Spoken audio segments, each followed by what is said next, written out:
So the NWSL has nominated this player as Defender of the Year, Avery Patterson.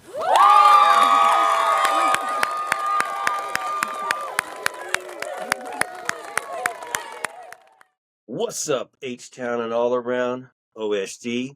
Welcome back to the Dash Dispatch. Dash coverage all year, all along, all the time. Here with me tonight again is the dynamic Foxtrot. How you doing, Andres? What's up? Oh, yes, sir. Pretty good. Happy Tuesday night. I know, man. Ready to go this weekend too with you. Then going to go see an international game, Venezuela versus Australia. So that'll be fun. Yeah. So y'all follow that. Look forward to that.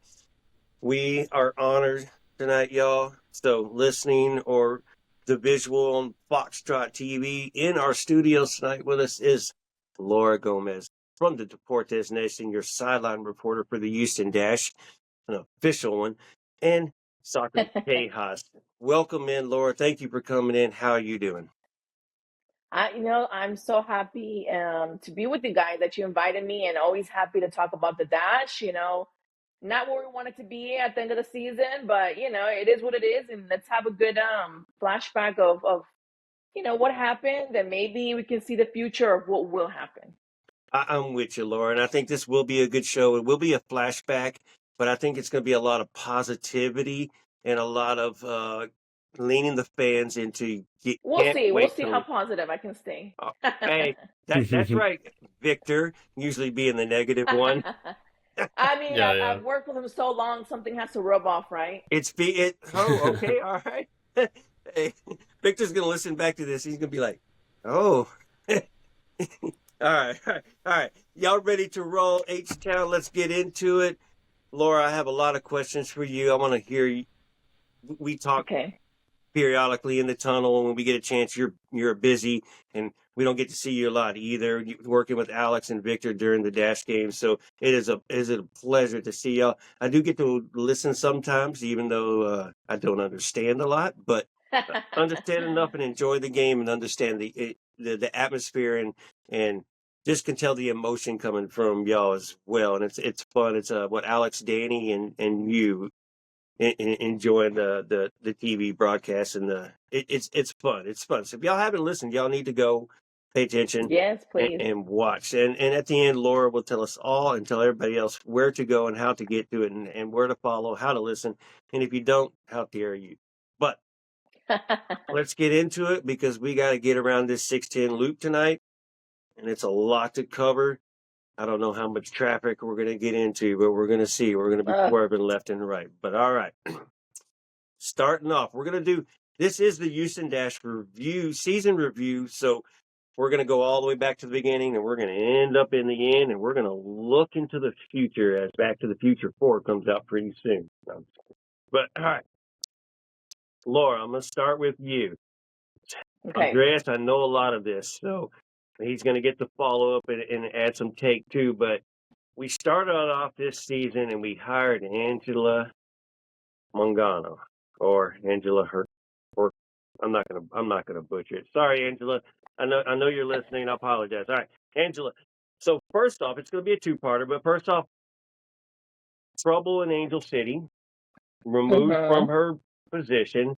You know what you know, and you don't know what you don't know. But we hired Angela. Jessica hires Angela. What were your first initial thoughts on that hire coming into the Houston Dash? We'll do hindsight later. I mean, I think that what she did, in Angel City, I think she had a lot of good things going. Yeah, there was there was a penalty due to salary cap and things like that.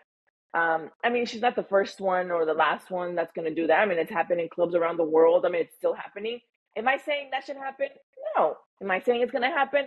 Yeah, it's going to happen. I'm very pro women being involved in women's sports. I think that's something that's important. I think that, in the past, there hasn't been a lot of women that are, even leaders within the women's sports, which I think to me is kind of like ironic. And I think it's kind of ridiculous, right? Of not having more women in the sports of women, right? Correct. So for me, I think that it was a good move of her coming here. I mean, she has decades of experience. She played herself. I mean, she's involved in the game. I think it's important to have people in power that have those kind of, experiences and that love the sport. So when I saw it, I wasn't, I don't want to say, 1,000,000,000% on board. Um, I was kind of skeptical in some things because I felt like some, maybe her, um, the payment that she was going to receive, her salary could have gone towards something more towards the team. So, you go into more mathematical kind of thinking of it. But I do think that having that kind of position was important to what the Dash is trying to build, and having, the first person be in that position, and giving more importance to the Dash and not just seeing the Dash as a, side team besides the Dynamo, and having the Dynamo as the main course and having the Dash as, a side dish kind of thing. So I think just the movement of her being in this position and her experience, I think it's done good things for the team as of now. As of now, I like that. There's still more to come, hopefully. Andrea, same thing. Go back months and months and months ago when Angela came on. Remind us, what was your opinion of her first coming on? We were we liked what she did with Angel City, but at the same time, and we kind of had, firsthand, since we have some friends that we talked to with Angel City that has an Angel City podcast. So they kind of give us the deets as far as what they know, but it's more than what we know. So, Andreas, were you on the same page as Laura with Angela?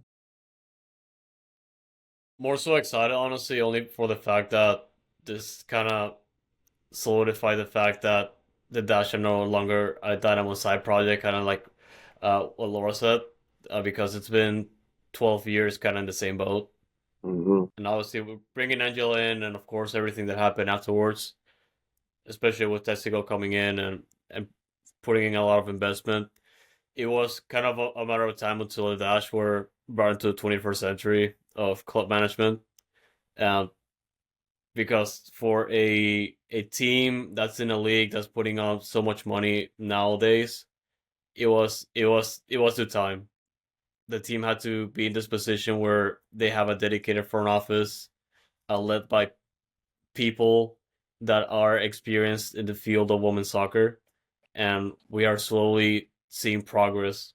And initially, it was more so about if the vision could happen, or is the vision going to happen either way, because of course the Dash have been historically inconsistent when it came to results To and everything. setting up a project with all the coaches that have been coming in and out.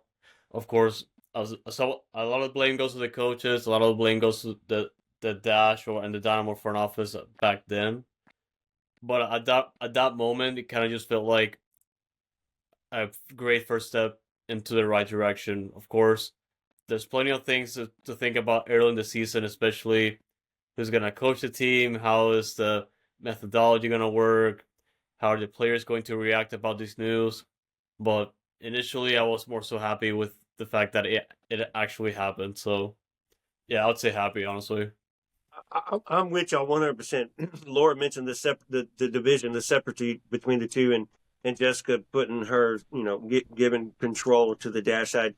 Ted, we call him Daddy Ted over here sometimes, Laura, but he's been a blessing to us, and we've enjoyed him since he's been to the club as an owner. So, given the Dash more power, and I don't know if just Ted wants to do less with it, and it's working out in the benefactor of us on our side of it.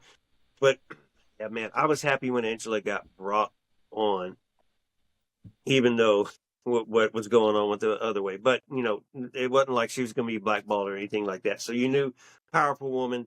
What she did for the community too, as well, how involved she was with the community it was a big thing, and you knew that she was going to be able to be very involved in way she spoke, to when you finally got to meet her in her first press conference and all that good stuff. So, sold me, was good with it, had no issues. All right. Now we're hindsight on her first season. As Andreas mentioned, Lord, we had to hire a coach. We went and hired Fabrice Gautrat. Was her first hire, technically. I don't know if she was technically under contract yet when the hire was made for Fabrice. I don't remember that back that far. Remember, we're playing the memory game now. But Yeah, I'm like, I think it was whichever, but still, he was hired, and we're going to count it as Angela's hire. It might have been Jessica's hire, but now hindsight, the season's over. Thoughts on how Angela conducted herself, the moves she made, the personnel, uh, talking to the fans and the media. How did Angela conduct herself in this first season right here? I mean, as far as, I think that notoriously the Dash has also had, and maybe because of everything that we don't get to see as reporters or as fans, behind closed doors, I think that the Dash has always been, and the Dynamo has very, very protective of things. Sometimes they keep us kind of like guessing of what's going on. I mean, we saw it with the coach prior to Gautrat. I mean, he left to Spain and, kind of was like, okay, well, he left. And we're like, why have you left? And we had so many questions that, kind of are still kind of unanswered. I know they said it was like a health issue, and you're like, okay, cool. But, if you try to reach out to him, they're like, he can't talk because he signed some kind of paper. And you're like, okay, well, we're still kind of like, okay, we really don't know what happened. So I think that I understand, and I've worked in nonprofits, besides sports. I've worked in the communications department and public relations of, nonprofits, and I know that different companies work different ways. Some of them like to get ahead of the problems and kind of like damage control. Some of them don't want to give you information for you kind of, to go into more detail. So, I feel like the team has had that, and it has kind of caused a little bit of distrust, maybe even with the media and maybe with fans, of not really knowing what's going on or why a player left or why a coach left, and never really taking the time to clear things up and kind of just saying, well, this is where we're saying it's a health issue. Okay, bye, let it go, never talk about it again. But I feel like she has brought a little bit more of openness. One of the questions that I asked her recently was like, okay, so is the team leaving? I mean, straight up, I'm like, I know you guys are saying no, but are you guys leaving? Like, what's going on? I'm like, I have PTSD from the comments from the women's, national basketball team. Yep. I'm not gonna go through this again with the Dash. Like, I don't, my last couple of years, my life has, revolved only in women's sports, mostly the Houston Dash. So I'm like, it's not only am I a fan of it, it's not only that I live in Houston and I love the game, but it's also, what I make for a living, what I do for a living. So my question was like straight up, I'm like, okay, so when are you guys leaving? And even at the end of the season, the last home game, like I was able to see her, we were there in the back, and I was like, so you're not leaving, right? You're not leaving. And the same things, like as of now, we're not, they've told me that they're not planning to leave. So it's kind of like, kind of gives us that reassurance. But, at the end of the day, I can't help to have kind of like that thought in the back of my mind of The like, door's they're not always telling open. me everything. Yeah, exactly. So, hopefully the communication and the involvement with the community grows, because I feel like there's a lot of people in Houston, unfortunately, that don't even know that there's a women's professional soccer team. So to me, that blows my mind. Yeah. But I'm so like involved with the sport itself. So to me, that's crazy. But my family, some of them are like, well, that some people don't even like soccer, and they don't even know women's teams and blah blah blah. And I'm like, yeah, that's wild. That's why I'm so passionate about like letting people know this is a team that exists. This is what they're doing, and they're like, oh, have they won anything? I'm like, that doesn't matter. This is not the point. The point is, I'm telling you, there's a women's professional soccer team, and you can go enjoy it. And hopefully, that's something that the head of the office kind of takes into consideration into pushing the team out more into like the outskirts, like Katy or Sugarland or like Fulshire that's growing, and getting those kids and adults really involved in that. And hopefully, Angela will be part of that. Is Avery Patterson on the billboard yet? Yeah, go. No. So marketing, improve, Dash around Yeah. Houston, inside, outside of 610, get them to the stadium. All right, so Andres, same thing with Angela. So how do you feel about her first season and then the moves that she made and everything else going along?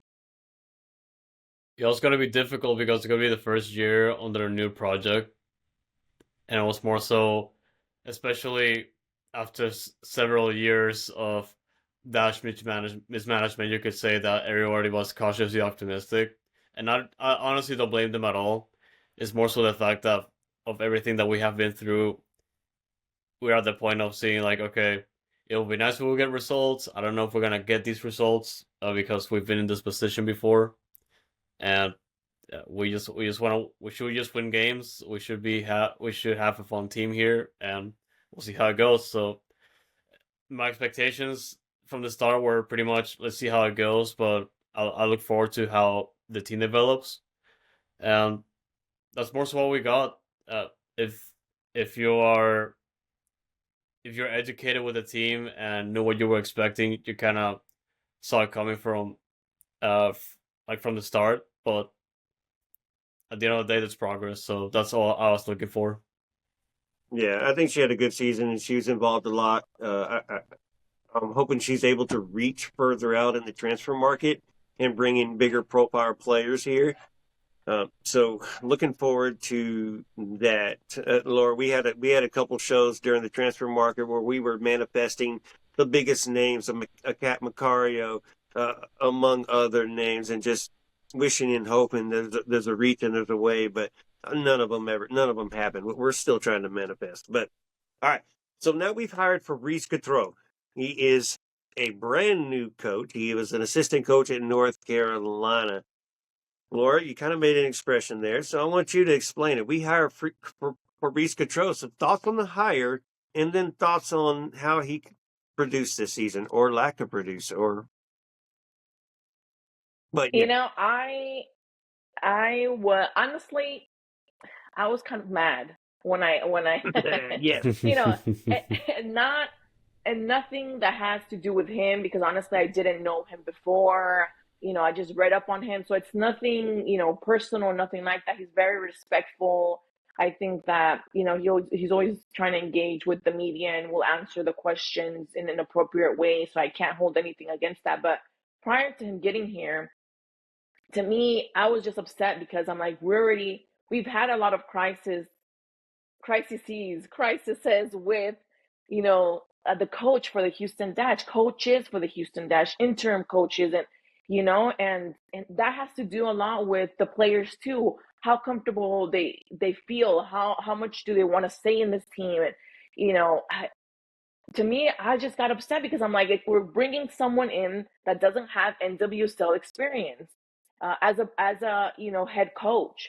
So to me, it was like, why? Like, we need somebody that knows this game with this league. I mean, we don't want this to repeat itself. We need a coach that is established. We need a coach that knows, again, like I said, the league just based on our past experiences. So to me, that was kind of like, well, what's going on? I'm not seeing the bigger picture of the people that are bringing in Gautrat. And once he came in, I started to see like the different moves that he did and the way the tactics that he's done. I think that he's very smart. And some of the changes that he does, I think that sometimes me myself, I'm like, no, don't take her out. Yeah, it's not time. Like in the last game, and then they took her out and Ryan scores. I'm like, okay, well, let me shut my mouth. This is why I'm a reporter, and I'm Kiki not was a tired. coach. So I think that he showed a lot of tactical intelligence with a lot of the games that he played, and he moved players around to different positions. And I think that, sometimes you're like, oh, I don't know, but we're not there with the players 24/7. We don't know, perhaps the player requested it. I'm like, hey, I want to try this spot. I want to do this. And I think he wasn't afraid to shake things up. I think that one of the things that a lot of people sent us questions kind of asking was the change that he did with the goalie. I mean, Jane Campbell has been a staple of this team for many, many, many seasons since the beginning. And to see her kind of like in the bench and then have, Smith come and play and be the head one, a lot of people are like, well, what's going on? Is she like injured? Is she leaving? What's going on? And his basic answer was like, well, everybody deserves a spot at the top, and I'm open to seeing players, be first string and have like a healthy kind of competition, which I think is also good because that also kind of lights a fire under the players' butt in a sort of sense to want to continue to be the ones that are like, the head honchos of, the players on the pitch. Everybody else is subbed out from game to game and may not start a game. Why can't the keepers be subbed out from game to game? If both keepers are of good caliber, and if Abby Smith was good enough to compete with Jane Campbell, then yes, she deserves some starts. it didn't make sense. She got, 5 starts in a row, and then Jane Campbell came back and then finished in the season until she got hurt, and then missed 3 games and then came back for the last game. So Jane Campbell obviously was the keeper still, the captain still. So to me, it still didn't make sense to why Abby was getting actual time, what was going on there. It was weird. But I'm with you. Andres, now that Fabrice has completed his first season, how did you see it? Kind of like what I saw from Angela, was more so just being cautiously optimistic but I feel like he had more risk because, like Laura said, he did not come in with a head coaching experience. He was more so assistant with an NWSL team, which is still significant, but at the same time, not in a position of leadership where he is able to call the shots. And I do recall whenever he was brought in and Angela spoke about him, about his methodology and the game plan he wants to bring into the team and for the club in the long term. I knew from the start it was going to be a project and not necessarily going to have a pretty nice team that is able to get in the groove of things immediately. But I was also concerned if we were going to see progress from the start, because it was going to be a matter of having these chunk of players that were returning from last year, along with a handful of new ones, and try to find something that works. And of course, we struggled big time at the first half of the season because we were not consistent whatsoever. On the second half, of course, things improved drastically to the point that we saw what Fabrice was doing. We started believing in the project, like in a much better perspective. And of course, like towards the end of the season, whenever they were trying to recover from the losses from the start of the year to hopefully clinch a playoff spot, unfortunately, they were still really, really hindered or hurt by the mistakes that were made over the course of the year. So it was a multitude of factors, but the most important thing is the fact that Fabrice knows what he's doing, and we do believe in him now. If anyone that were watching the games saw what we saw, because I saw progress, I saw consistency to an extent, and I was more so okay with that because he was his first season as a head coach. I was giving him a lot of room to grow, and he proved to me at that point. Look, we were pushing him. We're like, I'm with you, Laura. Why did we hire Fabrice Gautrat, a rookie coach, period? Not a head coach of anything before besides youth. It has a great resume, but we're 12 years into our history and gone through 45 coaches already. I'm exaggerating, of course, but we've gone through 45 freaking coaches, and the one we liked the most left us and went and won a title in Gotham and is still doing good in Gotham. And we're going to talk about him later on the show because he pulled off a big upset this weekend. So we're going through coaches, and then we bring Angela in, who we like Angela, and then we go and we hire a rookie coach. I'm like, huh? And I think everybody deserves a chance to become a leader and, become this. I was just like, well, why here at the Dash? Go try that somewhere else that they already have championships. But here we've been struggling with coaches. Yeah. So to me, it was more that, not, I want people to flourish. I want people to get chances. But to me, it was kind of like, well, why with us? I'm like, we've changed, 40 million times of coaches. Like, I don't want this to be another one kind of thing. So. Right. Exactly. And hindsight, he did a good job this season. We talked about it throughout the year. We kept pushing as the break came up. We're like, hey, you need to start getting some points, a draw or some wins here if you want to close that gap before the break. Because we were saying at the break, you have to set everything. You have to come out and you got to make your push if you're going to make the playoffs. We were hoping for the 8th all year long from the beginning. The 8th seed, nothing higher. Missing the playoffs was okay. Well, we'll have to just review how we did with the season. So we're okay with it. We'll come back to it. All right, man. All right. The roster, a little bit different, but your expectations into the season coming into this roster, I just kind of said I expected a push for 8th place and nothing better with the roster we had. And of course, that's not, knowing who's coming in or anything like that. Were you on the same boat, or were you just kind of hope, hope, hope? I feel like there's a lot of key players that were essential. I feel like some of them were going through growing pains. Um, the team, looks very different from when it started, kind of thing. So, Mm-hmm. I was kind of like hoping towards, not the last position, but making it to the playoffs, but at least the the cutoff for the playoff list kind of thing. Um, but like Andres kind of mentioned, like time kind of ran out for the team. Yeah. Those games that there's several games and I'm like, okay, they're gonna win this game for sure, and they lost, and I was like, what is going on? Yeah. So there was games that they let go, and that kind of came back and bit them in the butt. I mean, I feel like the team sometimes was very inconsistent, even when playing in the first 45 minutes, and then the second half was like a different team. I'm like, what's going on? Like, why can't y'all play like you're playing right now during the first season? So I think it was a lot of growing pains, and then like a lot of changes. Again, it's this consistent kind of changing things that it's hard for players to really sometimes like adjust. I mean, you're used to having, and I know we're going to talk about this, but having one of your defense players, and then like, oh, she's gone this week, and you're like, well, what's going on? Yeah. So that's kind of like what I was feeling with the roster of the beginning, right? Of that, I think that they could have made it to the playoffs. Well, segue into, people just kind of disappearing all of a sudden or being traded away or sent away. Barb Olivari and Deanna Ordonez both were high potential expectations. We can go back to the beginning of the season, and I predicted Barb to be the team MVP and was going to have a breakout season.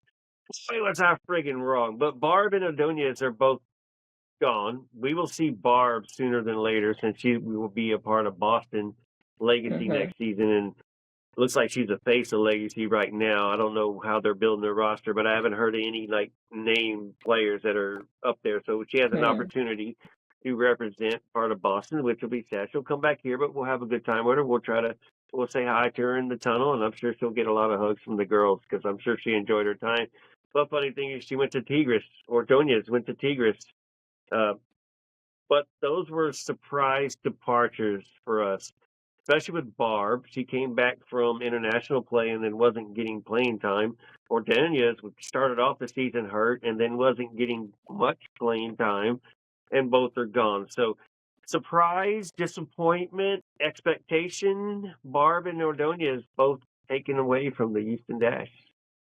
How do you think? Well, I feel like there's different layers to my feelings. I feel like, I'm mad because Tigres. I'm like, okay, Tigres, what are we doing here? Are we gonna switch players? Like, what are we doing? I need this to be a two-way kind of relationship kind of thing of giving us some of your good players. Right. I wasn't really surprised with Diana Ordonez, to be honest with you. I feel like she never got her footing here. Not like I never saw her completely like, okay, this is my rhythm, this is my jam. I'm doing what I want to do. I think that she had really good games, but I don't think like she fully did what she wanted to do or found her footing here. That's, one of the things that she mentioned, I think, in her goodbye post that she did for the Dash. She's like, I'm leaving kind of sad because I really didn't get to do what I wanted to do. And that's something that I felt, but I wasn't surprised by her leaving. She needed a with new Barb, fight. I'm sorry? She needed a new beginning. Yes, yeah, I think so too. I think that she needed a fresh start, and I think the same thing with Barbara Olivieri. I think that she's a very explosive player. She's very dynamic, and I think that's something that we don't have as much. Well, no, I think that the Italian player is gonna do that. No, but with her, I feel like she was very like head to head, very strong, physical, and that you need a player like that in your roster. I think, especially when you're having players coming from like Liga MX that are very like very body to body, and I think Olivieri brings that. And she never gave up. Like there was players that were way taller than her, and she would go head to head with them. would fall down and get back up. And even though, they were behind in the scoreboard, she would be like, come on, run. We need to let's see what we can do. So I feel like that kind of passion is kind of missed from her, especially in the sideline, that you would see how much she would run and do everything. But I think that she also realizes that she needed a fresh start. And I think that's a sentiment perhaps of the older Dash players that are still young and want to do more with their career, because some of them are a little bit older, they're comfortable here and they don't want to necessarily leave, but they just want to see if this new Dash dream pans out. But I think Barbara Olivieri saw an opening, and I think that it's the right choice that she did. I am upset because we don't have any Latinas right now. And, unfortunately, Latinas are a small number, even though they play a lot in high school or play a lot in leagues.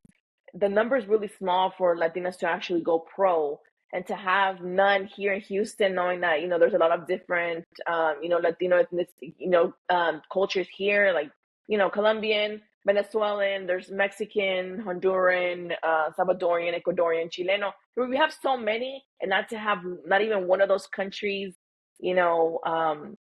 Jamaica in the being the team. I know that closest, right? In Canada. yeah, and I know we have a Brazilian, but she's on loan, right? Yeah. Yeah. But, maybe like a Spanish speaker would kind of say is what we're looking for, and to be able to do interviews, and maybe that connection with these young girls that we see in the park that are, Latinas. Right. With Ordonez, man, we were hopeful coming off of her rookie season coming here. Salmon was still on the team, and we thought Salmon was going to be our striker. Ordonez was going to be that right side wing, and you had Barb at the time too, and then Barb is the can. You were excited, could not figure it out, and then they put Ordonez as a striker and bench Salmon, and then Salmon takes off and says, "I'm done with this place." And Deanna can't figure it friggin' out, and we can't. She never fit our system, no matter what coach we had. So I'm with you. No surprise, she needed a new beginning. Barb, Yasmin Ryan came in and plays the same position. You're not going to get no more time because you don't want to put Yaz on the bench. But I thought she could have been a good cam position. We do need an attacking midfielder player right there at Sheehan. Colaprico and Graham, where's your attacker, your main pure attacker? Barb still could have been something and still could have been a piece of this. But, she's going to be Boston, and she'll probably be that exactly what I said she's going to be. She'll probably be that cam right now, and the ball's going to go through her, and you're just going to see her lightening up, of course. But whatever. Yeah, whatever. hopefully. Andrea, same thing, man, with Barb and Ordonez. Quickly, what did you think about Barb and Ordonez, being sent out? I died, honestly. Yeah, Like, it was especially pretty for sad Barb, for me. right? Like Yeah. it was very sad. Venezuelan. I mean, she's Venezuelan from Texas, like basically homegrown, right? Like, This guy's Katie Suela, Venezuelan, living in perfect. Texas. Like from Katie, like it was meant to be, and I was like so sad. But obviously, in the field of soccer, like you could see that she, like over the next few seasons, every single time she was progressing very well, but her progress was not consistent enough, and it kind of sucked because, especially in a new opportunity when you bring in Fabrice, a new head coach with the team, still trying to figure itself out. Kind of sucks that she wasn't there, or at least there for the long term, but at the same time, you kind of understand in the aspect of her trying to find a new opportunity to grow or succeed. And of course, Boston being literally a brand new team coming up to the league next year is definitely a good opportunity. So the best for her, and Diana Ordonez, same goes for her. Like, she also had need a new opportunity He's been too, killing it for because too. Yeah, Ordonez, by the way. Ordonez, yeah. Yeah, so yeah, man, it's part of the nature. I think, as Laura said it, as well too. It's just some players fit, some players don't. They'll get good again. Like I said, Ordonez has been scoring goals for Tigers, and they look like punch-ins, kind of, sort of. So they remind me of some other particular player, but we'll move on. So, all right, not halfway. 3 quarters into the season here. We're trying to push for that 8th spot, and you want to get rid of Stegosaurus. Natalie Jacobs is sent away, and Malia Berkeley comes back in her spot. And for me, I'm like, what? Huh? Why? What are we doing here? Huh? Hey, hello? I mean, Katie Lynn did not get back to her stature, and she's not being used, and understand why she's not being used. She's not proving nothing. But Natalie Jacobs was a friggin' beast and all over the place, pushes up. Reminds me of Andrade with the Dynamo. It's just everywhere and doing everything and anything and just is killing it. Gets hurt, gets up, continues playing, and then we get rid of her. So there's got to be something backdoor. So, man, Laura, please tell me that I don't know what you can do to make me feel bad about Natalie Jacobs being switched. Nothing, because I still don't know what happened. Like, we just got a press release like, oh, I'm like, who? I'm like, what's going on? I'm like, what email is this? I was like, I don't get it. I was like, I don't get what's going on. I think it was like an early email. I think it was like probably like 8 or 9. I can't remember, but I know I Yeah. wasn't fully awake. And I was like, what is going on? I was like, wait, I need to I need to sit up and reread what I just read. I'm like, there's no way. There's no way that they traded her. I'm like, no. And then I was like, I text Victor and Alex. I'm like, what is going on? What did they do? I just couldn't understand what was going on, because I'm like, what? I'm like, are they selling this team? And that's when I started to freak out more. I'm like, are they selling the team so they're trying to like get rid of all their assets and like get money back, or are they bringing someone else in? I'm like, what's going on? Especially because they were doing like an away game, like several road games. In the middle of like, I want to say their second road game, she's gone. I'm like, what's going on? The next game after that, it was a freaking mess. It was a freaking mess. The Yep. game they played right after she left. Like, it was a horrible game. Oh, I was like, I don't understand I still don't understand that move. And I'm not saying that, Berkeley, the player that they brought in, is bad. I'm just saying that this is the player that was already established, was, a stand down in her position. The Plays players Melvin trusted Nielsen her. already. Exactly. So they knew exactly where they needed to be. There was like that trust that was very hard to, build, because again, of all the changes and everything that the team has gone through, and just to do that again in like the last stretch of like the season of trying to make it to the, postseason, I was just like baffled. It didn't make sense to me. It still doesn't make sense to me. Why not just wait a couple more games until the season was over? Or I was like, I don't have any intel or correct answer, That's something we'll have to ask unfortunately. Angela or Jessica in the off season if we get an opportunity to speak with her. That's one of those that still Yeah. baffles. And Andreas and Malia Berkeley came in return and got the number 10. We had fun with her in the press conference for wearing the number 10, and then she scores a goal and shows out like she's a number 10. Playing center back, scoring a goal inside the box, but. Man, Jacobs for Berkeley. Did you felt the same way, or what was going on with you, Andre? Do you Yeah, have the I mean, answer? well, like nobody has the answer. Like it kind of just hit me like a truck too, because like it was a little bit of time after Barb left, and I was like, okay, there's no way I can have suffer more pain than this. And Natalie Jacobs, one of our best defenders, like she's straight out, and I'm like, I didn't need this. Yeah, we were Like, pushing for the playoffs too when it happened. Yeah. yeah, and our best center back too. Like it was like uh, this had to be some sort of request from her, because like it doesn't make any sense. Yeah. So like, yeah, man, I was more so like, okay, Malia Berkeley, let's see what she can bring, and she definitely has she hit her strides with the team already, and granted, early on it was more so an issue of chemistry, which is natural, a brand new team, a brand new opportunity for her, but later on she grew with the team. Obviously, she scored our number 10 center back, which is great. I'm also happy for Malia that she's here and she's able to find her groove, but also sad that Natalie Jacobs left at a very critical point of the season.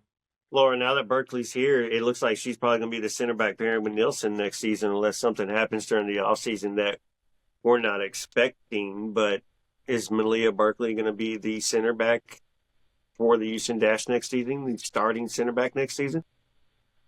I mean, like you mentioned, I think that she is going to be the one. I think that, like what Andres said, she had good games and she kind of quickly had to adapt, which is not an easy task. And I think she's on the younger side too, which that also shapes into a player. So I think she's a very talented player. I think she's very smart. But again, it's still the shock that you had of the player that was already established and you knew what she can do. And I think it was more so that. So, the games that she had, she did well, most of them. We just have to see really into this new season once it starts to see if she is able to continue, what she did, what she showed us in these last games that she played.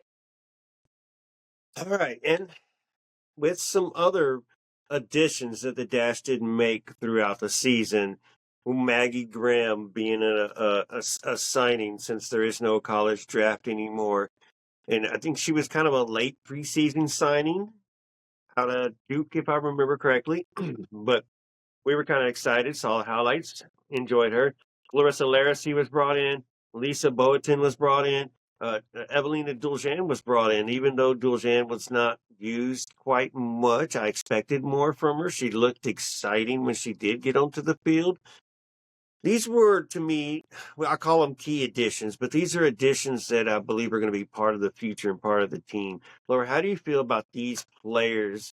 Are they key additions? Are they a part of the future? Are they helping us get to the next across the line for the Houston Dash in 2026? Yeah, I mean, like what you mentioned with Jordan, I think that she didn't get as many games perhaps, but the times that I was able to really see her, because sometimes like during the game, I'll watch the game, but I'll watch one player specifically, and then I'm like, oh, they scored. I'm like, oh, what's going on? Because I'm like just watching that one player, just because, especially when they're new, because you're trying to see, what they bring or what they're doing, or and I had the opportunity to one of the games really just focus on her that she's I think she started that game. And I think that she has a lot of she's very smart. I think that she's very smart and and technical, I think. Right. And she knows, where the ball can go and she can make it that way. She has really good ball control too. Maybe She too has good many dribbles. speed. Yeah, I think that sometimes it's fun. I think that's Right. interesting too. I mean, I think we need to make it, also not just technical, but also make it fun and beautiful. The beautiful game, after all, right? Mhm. So Right. I like that, and maybe that's why I highlight that of her in the games that I saw. So I would like to see her in more games. I really do enjoy watching her play. I think that she's fun to watch, and I think she's talented. The other one that I really focused on, I think the last game was Boateng. Oh man, I think that, she can outpower any other, big player because she's not that tall. I think that maybe Right. her and I'm 5'1". So I think she's like 5'3" maybe. I don't think taller than that, to be honest, but the power that she has in those legs and the way she, communicates with her, teammates, even though she's, one of the newer players, saying, man on back or like open up or blah blah blah. I think that that's something that is needed, especially for the kind of position that she has. So I'm excited to see her play. I think that she can bring a lot of expertise and bring in more of that European perhaps touch into the dash, and I think that's good to open the horizons of what the team can do and how the team performs on the pitch. So I'm excited to see her. I really liked the last performance that she had at home, the home game. So I am really I'm excited to see more of Lisa Bunting. And quickly, what about Clarissa Laracy? You think she can be a nice striker piece? We've got more to talk about what the Dash need to do next season, but Laracy, 50-50? I think the games that she had, I think she was good. I think that, she has some elements that are important for the Dash to have. I'm still out, I guess, I think, to see if she is like the one and only answer for the Dash to be able to surpass what they did this season. Well, I think she only scored one I mean, goal for us. yeah, I One mean, goal the she's entire an calendar year. Yeah, she's an international player. She has international level experience too. Maybe she just adapted a little bit slower than other players. I mean, how many games did she play? Like four, She played a few more than four, that, but yeah, she four, did. six games. Yeah, maybe something like that. Yeah, and started maybe I think that 3. Yeah, so I think that maybe it's just growing pains. So I don't want to say this is what I'm saying about her because honestly, I would need to make a 100% assessment. I need to see more of her, or maybe even look back at more Canadian games, or where she was at before. But even then, so it wouldn't be with the same players as a Dash, so I wouldn't be able to give you an answer. Maybe perhaps into 4 games into next season, and then come back with that same question. Right. Maggie Graham and Kiki Van Zanten, key pieces next season. I think Kiki can be I think she has a lot of potential. Maybe it's just a little bit more of consistency, but I think that's something that the team as a whole needs to work on. And I think that once the team does that, I think players are going to fall into place more. It's just hard sometimes to be consistent yourself when the team hasn't been consistent.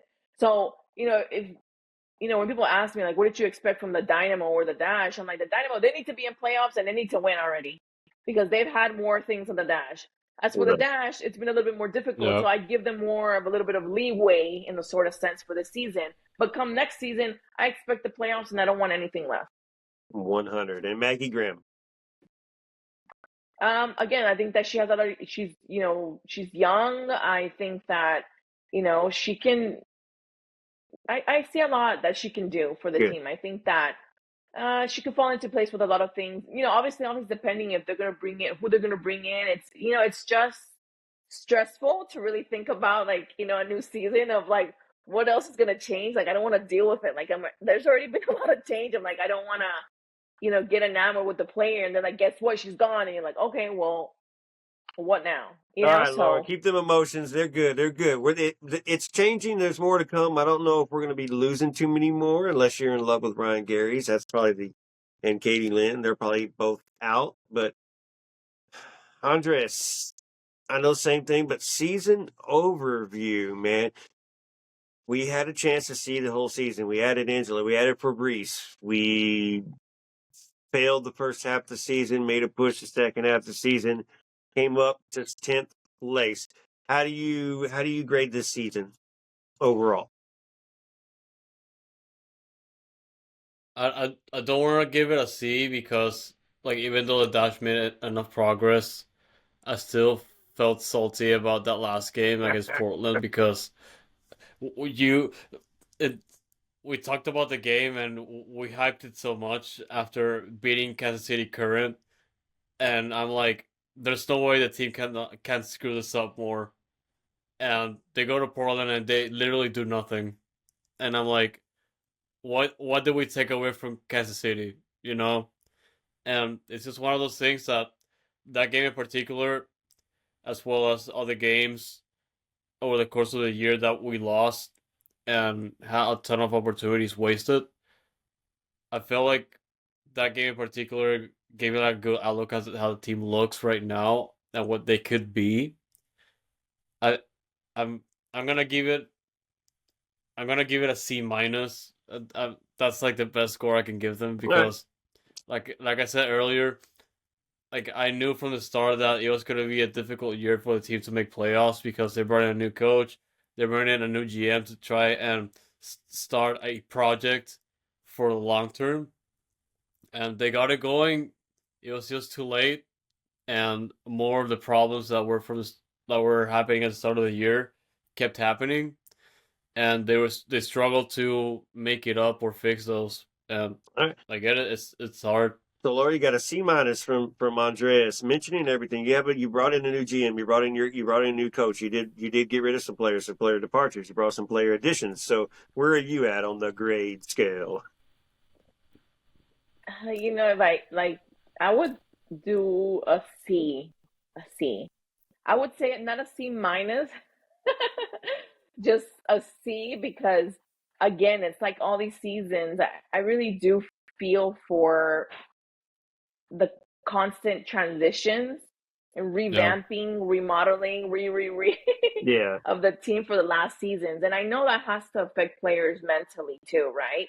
because even like when you're used to your same co-host, or when you're at a job and you're used to like your coworkers and like 2 or 3 leave and you're like, what's going on? So I think I see it that way. So that's why I would, do a C in that sense, because, you know, sometimes it's easy to forget that these women are humans too, right? They're human beings, right? And they also have emotions of, things that we don't fully know what's going again behind closed doors. Um, so I try to keep that in mind sometimes when I see games, because I'm like, well, a lot of these players, I'm sure they don't like to lose consistently. I'm sure they don't like the same questions of the media of like, hey, what are you going to do to win again? Or like, we need to win, and things aren't panning out and they're giving their best. Or maybe they're holding back or they're traumatized. We don't know all these things. So that's why I would give a C, just for the mental aspect of it. I do see players a little bit more comfortable this season. I see them that they're a little bit more, I don't want to say the word relaxed, but I do feel like I see them smiling a little more. And I think that that's important. You need to have that kind of chemistry between the players and also who your bosses are, who your coach is. I think that's, Sure. sometimes people don't want to look at that, but that's a major thing also, because if your house isn't in order, you're not going to do what you need to do on the pitch, because your mind perhaps might be somewhere else. Culture's important. Locker room's important. Just being a Mm-hmm. team is important, and that's what you try to teach. You be a team, then a lot of your other aspects can be easily Correct. executed a lot better. I'm going to go with a C plus. So we're going to move up from a minus to a C to Oh, a C plus. wow. Well, look, Angela came in, and I like what Angela is and what Angela can do. Fabrice, granted, after the fact, I like who he is and what he can do and what he bringing to the table and what his aspirations for the team is. He's told us what he plans on doing with this team. So we'll see if we can put in the players to build this team and continue. So I like some of the moves that were made. Some of the departures might have been questionable. That's why we're not going into the B range. But I see potential in this team, and we came this close to getting to that eighth spot I was hoping for. I wanted to go to Kansas City so friggin' bad, especially after beating them there at the end of the season, and then just go to the playoffs, go 8v1. I would have rode the bus. I would have done whatever. I would have got the plane. I would have went up there, and I would have been at that game, and it would have been a friggin' blast. But that's why I give C plus. So I'm looking forward to what is to come, and we'll have to see in the off season, and y'all just follow us, and we'll keep you updated during the off season as stuff goes on. All right, now to some good stuff and some important stuff. We're gonna throw in Miss Avery Patterson. I say it like she just won Miss Universe and everything. She's Miss Houston Dash right now. She's becoming the face of Houston Dash, and if she hasn't already became the face, she is becoming the face of the Houston Dash. And a leader. She's just everywhere. She's so happy. She's charismatic. She is just Charismatic. charismatic. Yeah, she's just doing anything and everything possible. The U.S. Women's National Team made the debut and is now a sure shot starter on that team. And Emma Hayes relies on her so much. Avery Patterson coming in just straight out of college to us playing defense. Laura I just built her up, is Avery Patterson our team MVP of the season? And if not, you better Yes. tell me who. Yes. She is. Sometimes, like I said, sometimes I just watch games and I just look at certain players. Like I concentrate the whole game, or just 10 minutes or 15 minutes on players. And Avery, I remember one of the questions that I asked her, and the sidelines was like, oh my gosh, how can you go up and down so fast so many times and you're like still like nothing? I'm like, what's wrong with you? That And magical she was power of the like, well, tongue. yeah. And she was like, what she told me? She's like, oh no, my parents beat me because they run every day on the beach. And then I was like, thanks. Now you're making me feel bad. So my one little dumb mile a day is nothing. Okay. Now thank you for letting me know I'm out of shape. Okay. Thanks, Avery. Thanks. Mm. So, and what you said about her, she's very charismatic. The other things, um, when the Dash had like the Friends little bracelets, like she had one and gave one to me. It's those kind of things that you're like, she's not only there for, obviously winning games and stuff like that, but she's really also trying to connect to like the fans, and that's one of the things that I also want to mention that I love about the team, because, you don't see that a lot with the MLS teams. You see that a lot with the NWSL teams, and a lot with the Houston Dash, that even win or lose, most of the players go and sign, jerseys, balls, shirts, whatever. And I think that's something that the children and the people that go watch these players want. They want to feel connected. They want to see their player and take a selfie, and for the players to take a moment to do that. I mean, I always say that's part of the job of a of an athlete, right? It's part of your job, and I don't care what the athletes tell me. I don't care. It's part of your job to talk to the media. It's part of your job to talk to the fans, because they make a huge part of you becoming who you are, right? But a lot of these athletes don't understand that. And I understand that some reporters, overstep and do things that they shouldn't. But if we all behaved well, it would be a wonderful world, right? But that's one of the things that I love about the Dash, that they do go out there, win or lose, and take those pictures and sign these things with these young, impressionable athletes and older fans. And I know I kind of railed off in a different way, but Avery Patterson, I think, is a major part of that. So that's why part of it. I would also vote her as MVP, because she's very charismatic. I mean, look, everything that she's been doing, with the national team too, and to have a major player of the national team is huge for the Houston Dash, knowing that we've had a history of not keeping a lot of national players or big national player names, and I think that she's doing that. So I'm like, please do not leave. Don't leave us. Baby, please don't leave us. We're not ready for this. Please. It's one of the fears that I have sometimes. And when I see her play, I'm like, oh. The thing is, someone's gonna reach out, but the bonus is the NWSL is the best league. It can be compared to the English Premier League over there, the Women's Super League over there. Super League, yeah.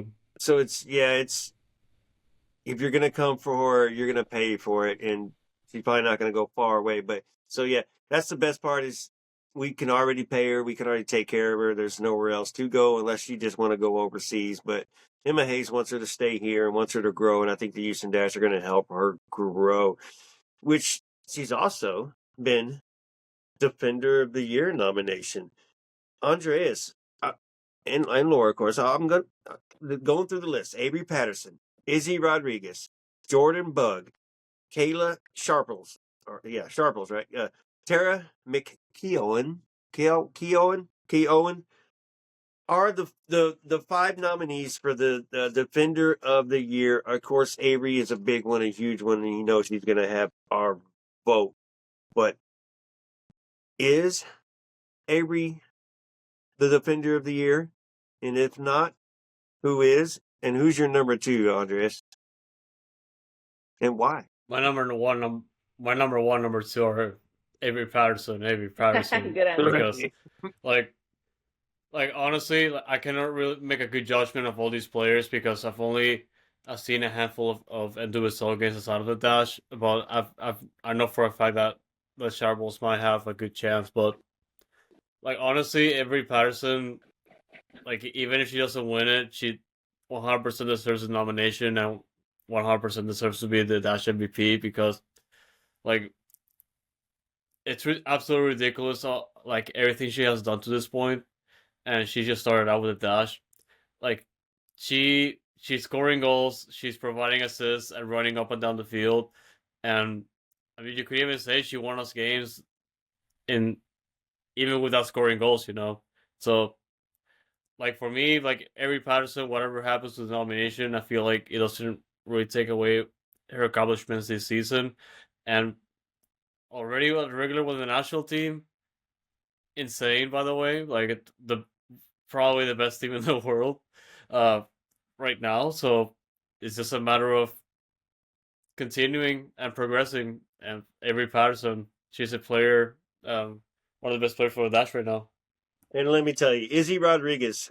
Well, sorry, let me start with Avery. Avery, 22 games, 3 goals, 2 assists, and 1,872 minutes, okay? Izzy Rodriguez, 27 games, 1 goal, 6 assists, 2,196 minutes for Kansas City. Jordan Bugg for Seattle, 26 games, 3 goals, no assists, 2,241 minutes. So already 300 minutes, both of them more than Patterson. Kayla Sharples, 25 games, 2 goals, 1 assist, 2,200 minutes. And then Tara McKeown, 26 games, 0 goals, 2 assists, 2,200 minutes as well. All with good foot mob ratings. Only Izzy Rodriguez had a better foot mob rating for the season if you're going to go by foot mob, which nobody really trusts foot mob anyways. But Laura, who is your defender of the year and who's your runner-up? I mean, of course, Avery Patterson, I would say, if that's the number one. I want to be like Andres, and that's the only option there is. Yeah, I mean, I think it has to be her. I think that the second one for me, I think would be Kayla Sharples too. I think that she has a lot of experience. I think she actually just signed a contract to be with the team until 2027, and that also shows like they believe in her and they see that she's part of the long term kind of vision that the team has for her.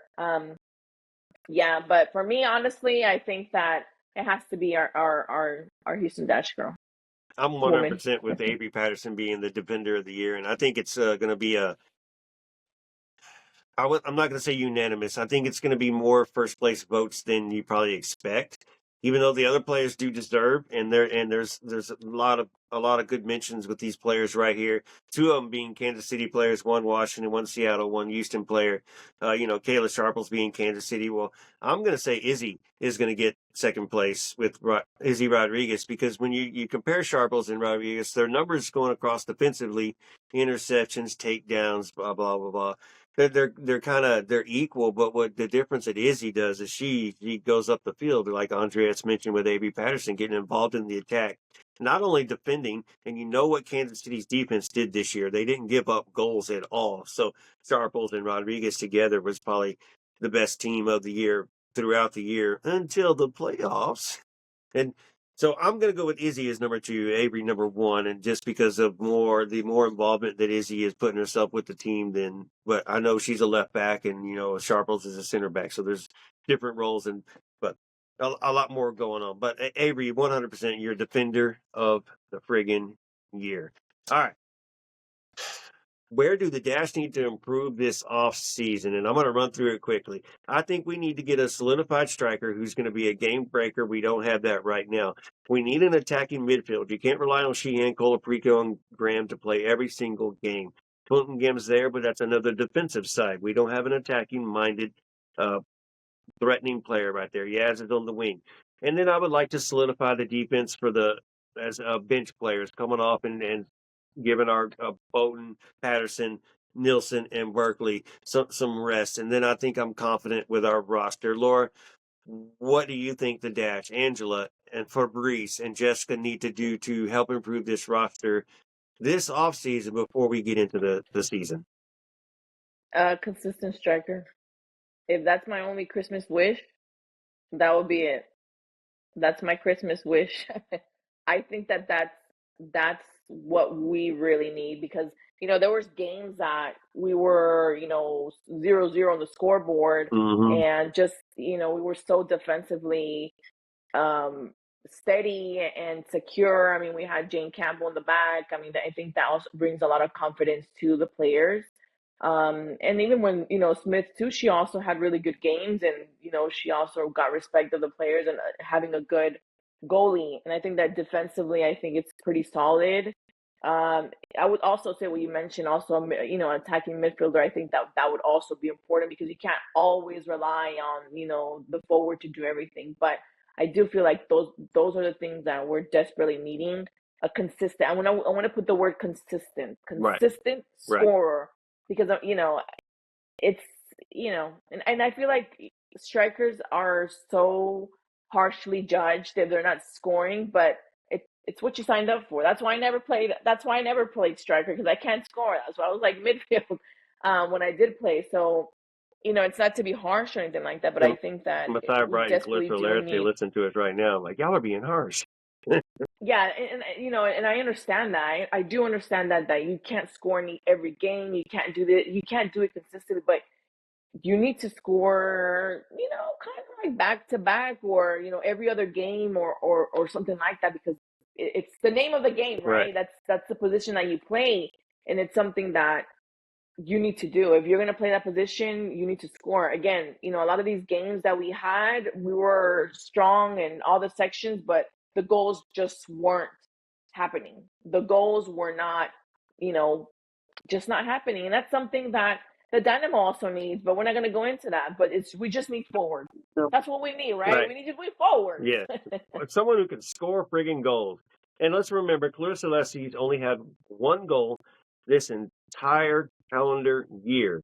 That's coming from Crystal Palace over to the Houston Dash. So one goal. So that's why we're skeptical, because she looked exciting and had some good times, but also had some bad times on the field, but only got us one goal. Messiah Bright, not really scoring much, but shows flashes and shows energy, but out dribbles herself sometimes. So And that's the thing. You see the glimpses and yeah. the potential, right? But It needs it's to be again there all looking the at those time. games.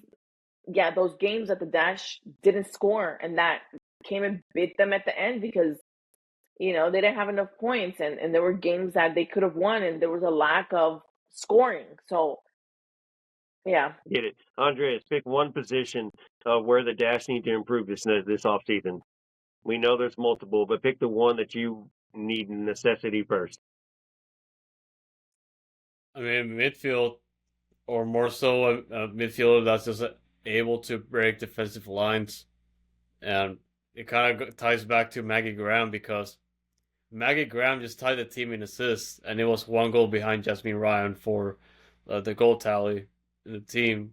So it kind of speaks to a lot of the goal drought that the team had to endure this year, and in so many years that the team has not been consistently scoring and putting games away. And I feel like in terms of midfield, there's opportunity there to open up a dimension, because we already have all these forwards that are not being fed, or honestly, like, having them in a better position for them to score.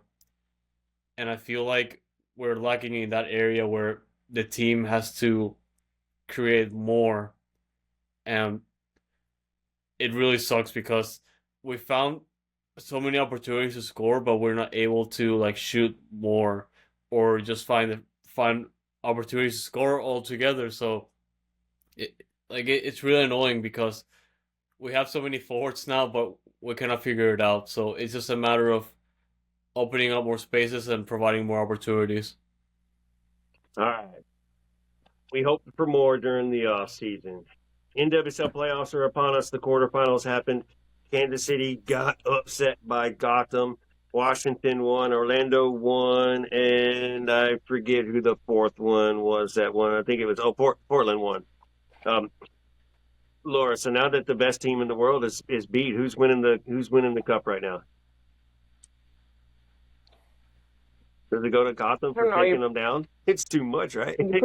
You're putting too much pressure. Oh yeah, well I mean let's say Gotham, because we beat Gotham, so that means the Dash actually won. So there you go. Yeah, there we go. Beat Kansas City as well. And there you go. Yeah, we're the true winner. All right. So looks good. So people, man, we've been running up. We're 7 minutes over our time limit. Andres, real quick, who's winning the NWSL Cup? It's gotta be Gotham. They beat Kansas City. Gotta be Gotham. That was my prediction. It's gotta be Gotham. I do want to say Gotham, but I don't want what's his face to win the freaking cup again. So I'm just gonna go with Portland. I mean, Carlson Morris. Look, but you have to give the man. Yeah. I don't know. I'm going with Sarah Lowry in Portland. Okay. That would be nice. That would be nice. Yeah. So you're right. Yeah, that's my reasoning. So yeah, there we go.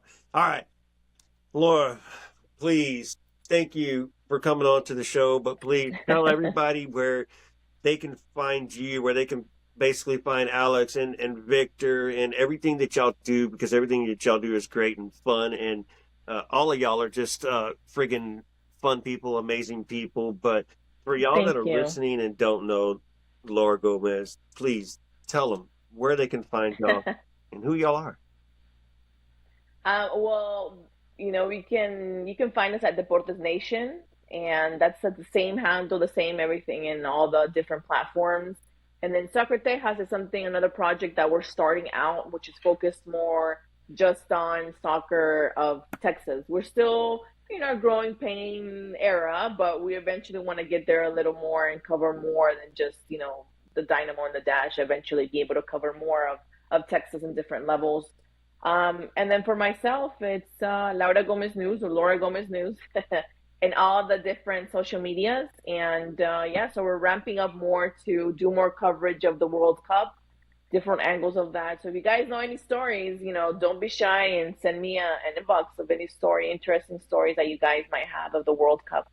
Did Colombia make the World Cup? And thank you so much for having me. I'm sorry? Did Colombia make the World Cup? I don't remember, to tell you the truth. Yeah, they did, but I don't know. I'm kind of upset. I'm upset at the men's national team, so I'm not supporting them right now. I refuse to pay attention to them. So I'm only focusing on the women's national team, and that's why I really want Linda Caicedo. If the Dash gets her, I'll lose my mind that day. I would lose my mind. I would love to see her in the NWSL because there were some rumors, but I would love to see her in the Dash. Well, there you go. Y'all. Why not, right? Y'all heard it. I would love that. Let's manifest it and make it happen. Yes. Where's she at right now? Yes, why not? I would. I think she's still in Real Madrid. I think. Is she? I can't remember. Ooh. Well, okay. She's in Europe. All right. We'll send her a DM and see if we can get a hold of her agent. We'll work it for you, Angela. Thank you so much for having me, guys. Yeah. Yes. Thank you for coming on. Andres, the very, very, very shortened version, take us to the Foxtrot TV network and tell the people where they can get us. You got 20 seconds. Foxtrot TV, the best place to watch all your Dash stuff, and sometimes even now and then Dynamo, but I highly recommend checking out our latest Foxtrot game day, which was for the Dash, the whole finale against Kansas City Current. It was great, and also the media availability for the end of the season with Jane Campbell, Paige Nielsen, Daniel Colaprico, and no, but okay, yeah, just watch it. Foxtrot TV at Dynamic Foxtrot, yeah. On YouTube, on all the platforms where you listen to your favorite anything, your favorite podcast. So, guys, thank y'all for listening. Laura, thank you for honoring us tonight with your presence. No, thank you, guys. I've been wanting to do this all year, but I kept saying I'm just going to wait till the end. I'm going to wait till the end. And then, surprise to me, I caught you in the tunnel. Y'all were down there checking it out. Because I was going to come throw some popcorn at you over the railing to get your attention. They come talk to me real quick. Like, I would have ignored you because I'm like, I have a job to do. I'm like, popcorn. I've had ice thrown on me, Gatorade. I'm like, at the end of the day, I'm like, I don't care. I'm like, the sprinklers when they come on and they don't. I've seen that one time. You're like, dude, what do you do? He's like, yeah. But all right, y'all. This was a fun one for me. I hope everybody listening enjoyed it. This is the Dash Dispatch. We'll continue through the off season, so y'all know where to find us. Y'all know where we're at. You won't miss a thing. If we've got something to say, we're gonna say it. Andres, we're gonna be in Houston this weekend for Venezuela versus Australia on the friendly, and I think we're gonna make the Jack McGlynn and Griffin Dorsey at We Got Soccer meet and greet. So y'all will see us in Houston this weekend. If you're listening to this, say hi.